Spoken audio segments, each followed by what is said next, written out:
Want to improve your academic performance?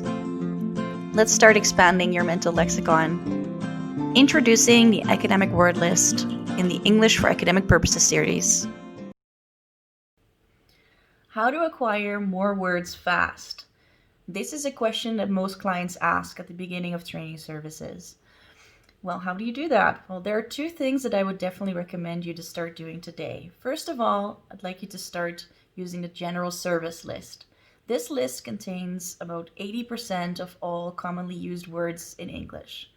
And then on top of that, especially if you're active in, let's say, an academic domain, so if you're a grad student or let's say you're a researcher, in those situations, I would definitely recommend you to start using the academic word list as well, which is a word list that was created by Averill Cogshead at a university in New Zealand in 2000. So note that she identified 570 word families that are commonly used in academic writing.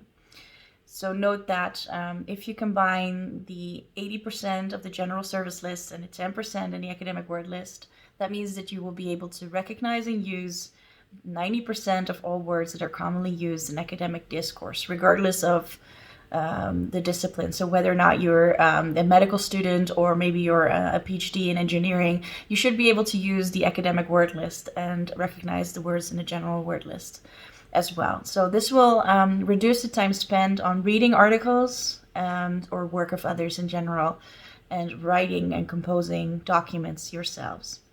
So in this series, I will take you through the sublists of the academic word list because we're going to focus on the academic word list specifically. And we'll start by discussing the first list, which contains the most frequently used words in the academic word list, and we'll end by discussing the words that are least frequently used. Let's start. Academic skills. This video consists of 4 parts. The first one covers more on the general service list. Part 2 covers how to acquire academic vocabulary. Part 3, the academic word list and how to use it. Part 4, what's next?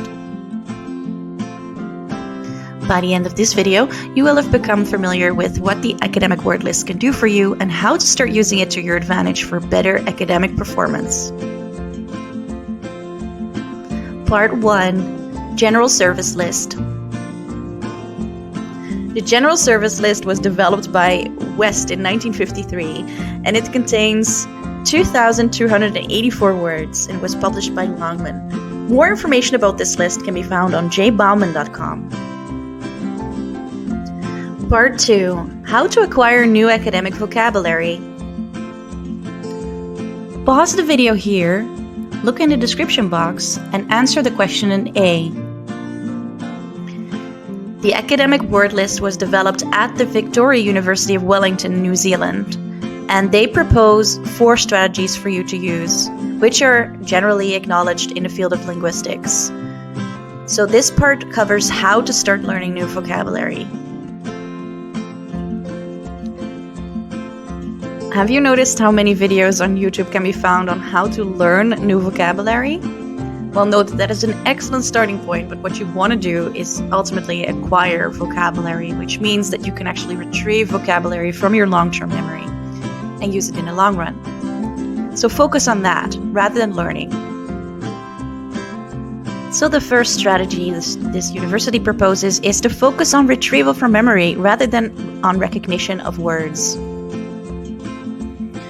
Pause the video here, look in the description box, and answer the question in B. Have you ever crammed for English tests? Well, how many words do you still know from that moment in time where you did that? Well, probably not very much, right? Well, the thing is that that's not necessarily very effective for skills training. So what learning and development proposes is to introduce spaced learning to your learning efforts. And what does that mean? Well, it means to just space out learning over time. So include sessions of learning vocabulary more frequently over time, and you'll see that you'll reap the benefits from that. Pause the video here, look in the description box, and answer the questions in C. The next strategy that this university proposes is in-depth learning. So what does that mean? Well, it has to do with learning how words are used in situations and contexts. So what you should do is focus on meaning when learning new lexical units of the academic word list. So learn the contextual and situational meaning and start using them in that context or situation. Pause the video here, look in the description box, and answer the question in D. And finally, what this university proposes is to avoid interference. And what does that mean? Well, it just means that you should simplify your learning efforts in that you're not learning similar words in terms of form or meaning at the same time. So space those out as well. So the fourth strategy is to learn vocabulary that is similar in meaning or form at different times. Pause the video here, look in the description box, and answer the question in E. A bonus tip. Alright, so I mentioned that it would be useful to start learning words in a more contextualized manner. So how do you go about that? Well, what I would recommend is to grab a marker or to turn on the highlighting mode in your text processor and to mark any words that you recognize in text from these academic word lists that I'm going to introduce during this series. So then take it up a notch and really see how these words are used and what you can learn from this. Pause the video here, look in the description box, and answer the question in F. Part 3. The academic word list and how to use it. So like I mentioned previously, the academic word list consists of head words and words that are modified based on that head word. Well, what you would want to do is look at the academic word list after having downloaded it, and what you'll find is a number that is placed after each head word, which corresponds to the sublist the word family is in. So the sublists have the word families of the academic word list with the most frequently used members of the family in italics. Part 4. What's next?